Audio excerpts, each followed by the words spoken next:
Azoul, bonsoir et bienvenue sur Berbère TV. Ce soir, j'ai le plaisir de recevoir Coralie Kaina Jeanne. Azoul, bonsoir. Azoul, bonsoir. Alors, c'est Coralie Kaina Jeanne. Donc, Et si tu revenais, c'est le livre, un livre vraiment que j'ai eu du plaisir à lire. Je le lis en une seule fois, en 2-3 jours, qui parle de l'amour, mais pas que de l'amour, des sacrifices qu'on pourrait faire pour l'amour.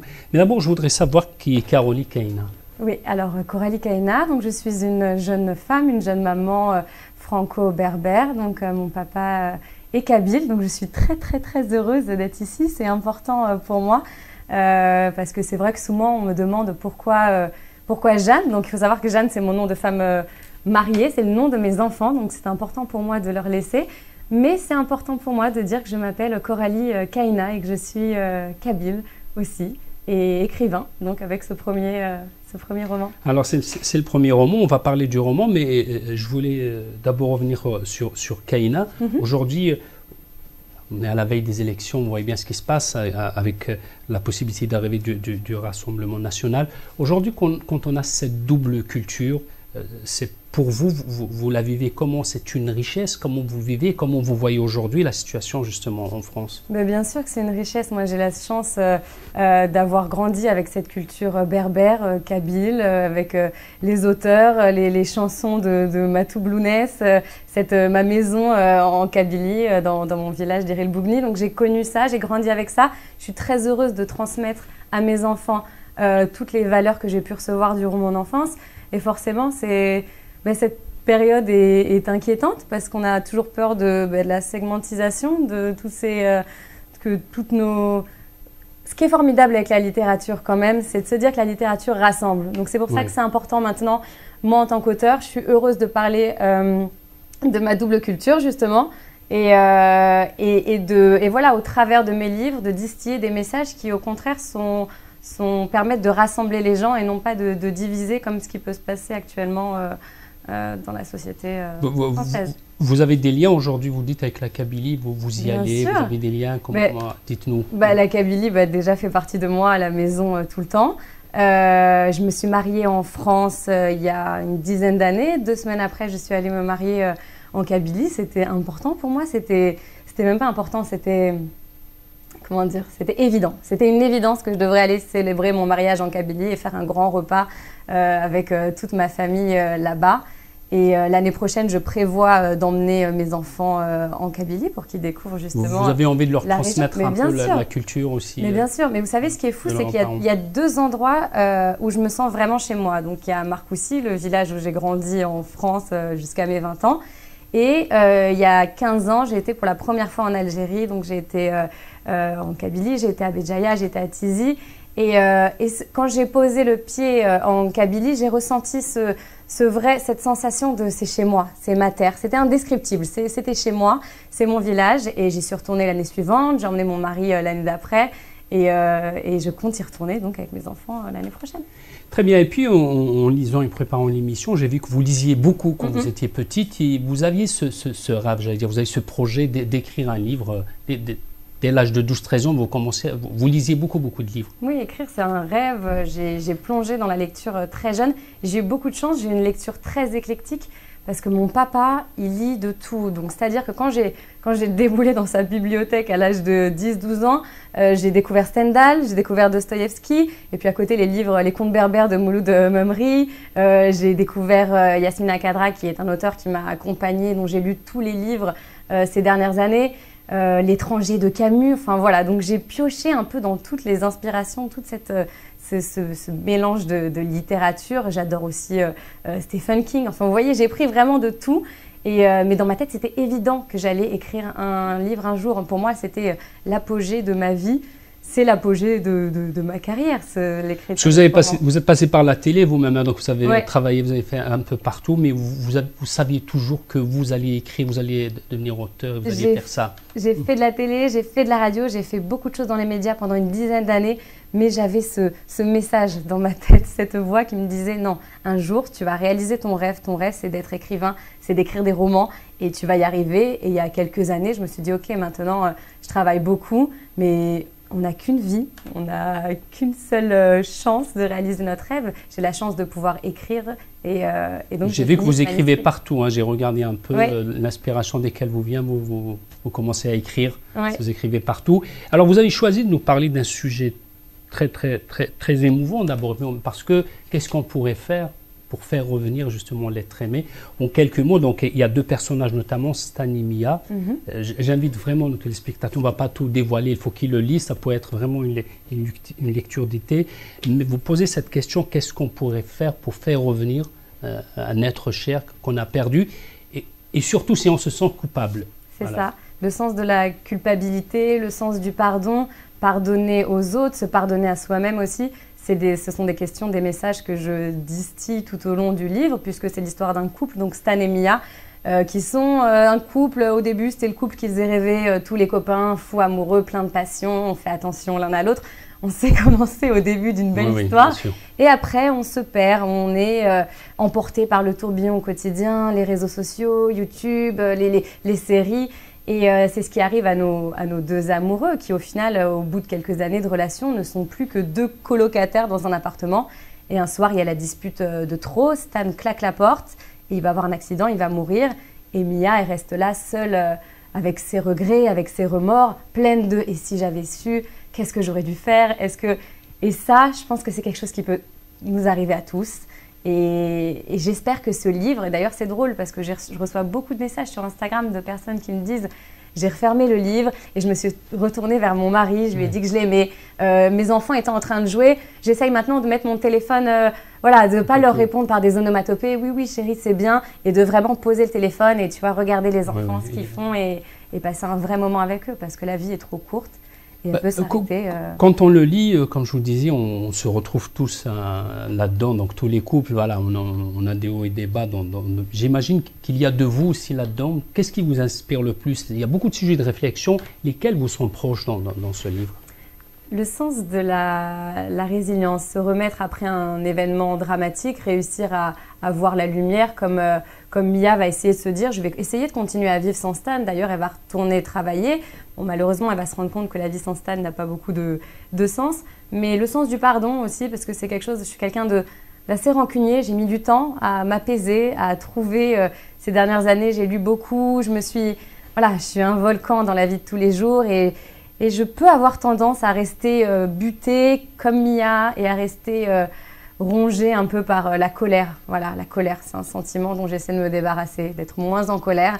Et surtout, si je suis en colère, de tourner la page et de réussir. Parce qu'au final, Mia et Stan, c'est dommage. Si c'était assis 5 minutes pour communiquer, et s'il y avait eu de la communication dans leur couple, eh ben, il n'y aurait pas eu cette dispute. Stan ne serait pas mort. Donc voilà, toutes ces valeurs sont très importantes pour moi. Et puis on le disait tout à l'heure, on est vraiment à une époque aussi où on n'a presque pas le choix. Si on ne fait pas attention, on va devenir individualiste. On peut être seul devant son écran, on peut rester 2-3 jours sans communiquer avec son conjoint, avec un être humain, j'allais dire.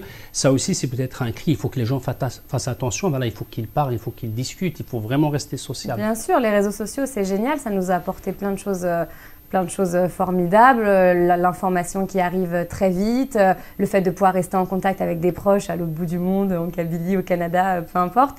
Et ça, c'est formidable, mais il ne faut pas oublier non plus de s'ouvrir aux autres, des vrais moments de la vie. Comme Stan dit très bien dans le livre, je n'aurais pas dû mettre ma mamie sur répondeur, j'aurais dû aller au parc, aller dans les musées, aller lire plus. Parce qu'il dit vraiment tout ce qu'il regrette. Ah oui, il liste tout ce qu'il regrette. C'est ça, Stan, il est plein de regrets et c'est génial parce que j'espère vraiment sincèrement que ce livre va pouvoir permettre à plein de personnes de prendre conscience, comme Stan justement, que les vrais moments, c'est ceux avec les gens qu'on aime, des moments vrais, pas devant nos écrans, et des moments simples de la vie, aller au parc par une belle journée, lire un bon livre, voilà, des choses Et puis aussi accepter à se remettre en cause. Oui. Enfin, il faut que la personne accepte vraiment à se remettre en cause. On ne peut pas être parfait. Non, c'est ça, on ne peut pas être parfait. Et puis dans un couple, personne ne l'est, on n'est pas des parents parfaits, on n'est pas des maris et des femmes parfaits, mais pour moi, un couple, c'est des concessions, c'est des compromis, c'est apprendre à avancer ensemble, à grandir ensemble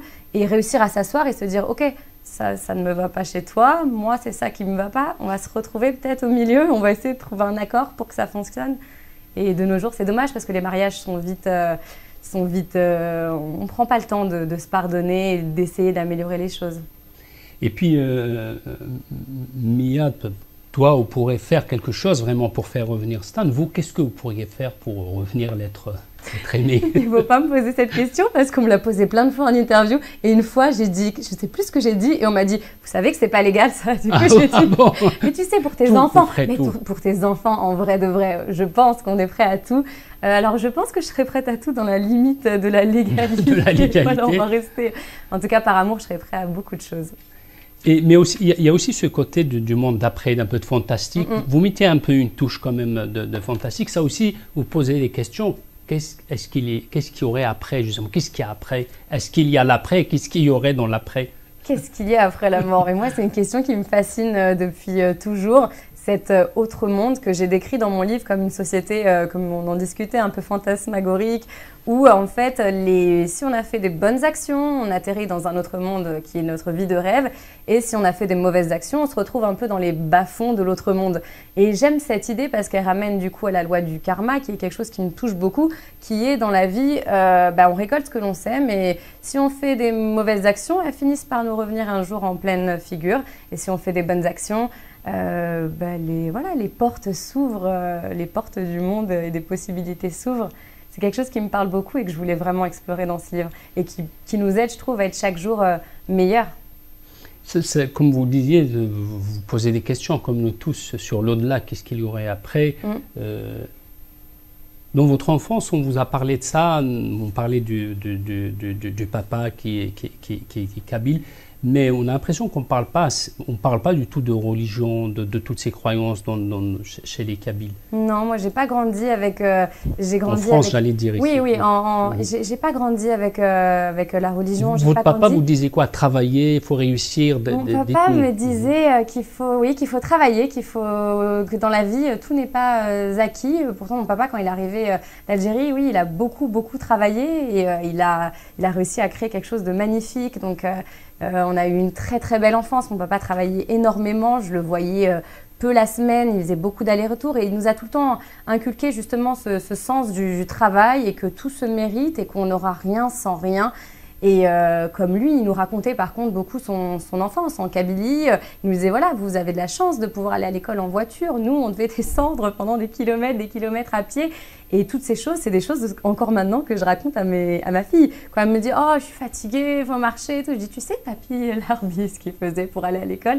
Et tous ces messages, voilà, on essaie de les transmettre de génération en génération. Mais en tout cas, pour revenir aux croyances, c'est quelque chose que moi, j'ai un peu appris en grandissant, en fait. D'où vient justement cette sur les croyances? J'ai commencé à lire beaucoup de livres sur la spiritualité. Et puis, je me suis rendu compte que le fait de... Par exemple, vous voyez, mon livre est publié chez XO Éditions. Je rêvais d'être dans cette maison d'édition. Quand j'ai écrit ce manuscrit, je me suis dit, je serais publiée chez eux, sachant que c'est une maison qui est très sélective, qui publie peu de romans par an. Et je n'arrêtais pas de me répéter ça. Je vais être publiée chez eux, je vais être publiée. Et j'ai reçu une dizaine de réponses de maisons d'édition. J'attendais leurs réponses et quand ils ont dit oui, j'ai dit c'est incroyable.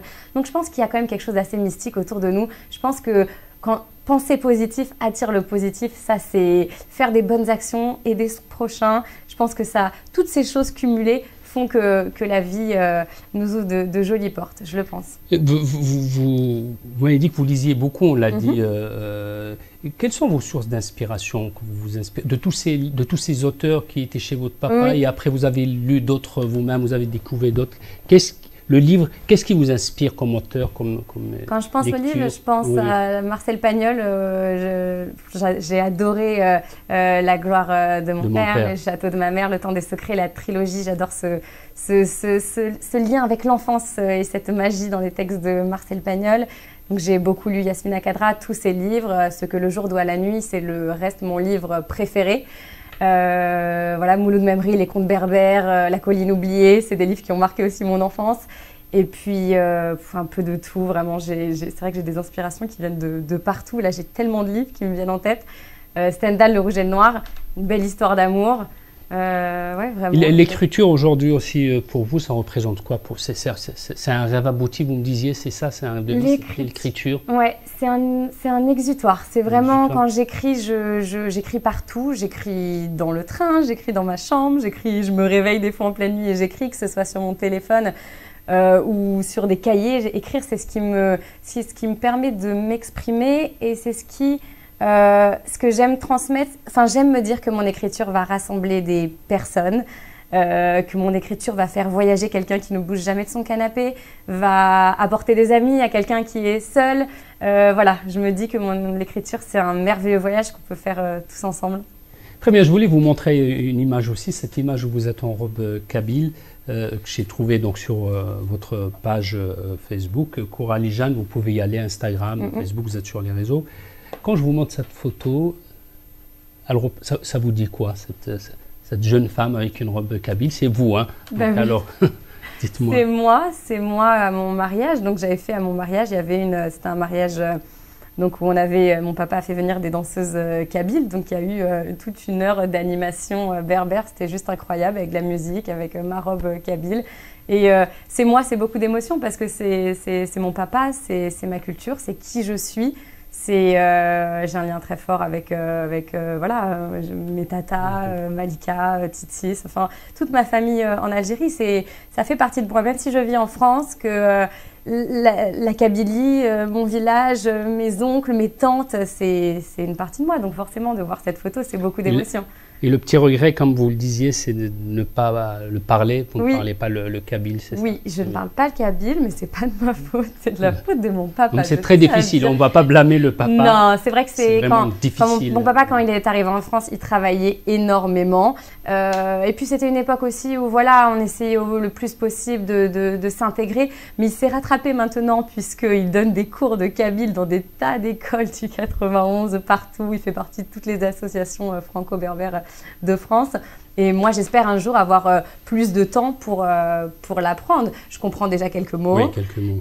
J'en connais quelques-uns, mais ouais, j'espère qu'un jour... Et vous avez envie de transmettre aussi cette culture ou cette identité mixte, j'allais dire franco-berbère ou franco-kabyle à vos enfants? Bien sûr. Ah bah oui, de toute façon, mes enfants, ils sont tous les jours ils sont très souvent chez mon papa. Mon papa s'en occupe chez papy, voilà. Il s'en occupe énormément.